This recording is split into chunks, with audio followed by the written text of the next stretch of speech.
বন্দে পুরুষোত্তমম পরম প্রেমময় শ্রী শ্রী ঠাকুর অনুকূলচন্দ্রের চরণে আমার শতকোটি প্রণাম। পরম পূজনীয়া বড়মার চরণে আমার শতকোটি প্রণাম। পরম পূজ্যপাদ শ্রী শ্রী বরদার চরণে আমার শতকোটি প্রণাম।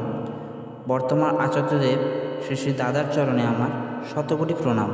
সকল গুরুভাই ও ভক্তিমতী মায়েদের রানন্দিত জয়গুরু জানিয়ে আজকে আমি পরম প্রেমময় শ্রী ঠাকুর অনুকূলচন্দ্রের শ্রীহস্ত লিখিত গ্রন্থ সত্যানুসরণ থেকে পাঠ করছি। যেমন করে যা পেতে হয় তা না করে সেজন্য দুঃখিত হও না। করার আগে দুঃখ করা না পাওয়াকেই ডেকে আনে।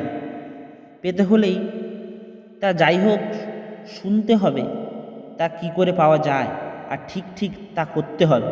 না করে পাওয়ার জন্য উদ্বিগ হওয়ার চেয়ে বোকামি আর কি আছে? নিশ্চয়ই যেন করাই পাওনার জননী। করাটা যখনই চাওয়াকে অনুসরণ করে তার কৃতার্থতা তখনই সম্মুখে দাঁড়ায়। মানুষের আকাঙ্ক্ষিত মঙ্গল তার অভ্যস্ত সংস্কারের অন্তরালে থাকে, আর মঙ্গলদাতা তখনই দণ্ডিত হন যখনই দেওয়া মঙ্গলদাতার অভ্যস্ত সংস্কারের সঙ্গে বিরোধ উপস্থিত হয়। আর তাই প্রেরিত পুরুষ স্বদেশে উৎসামণ্ডিত হন।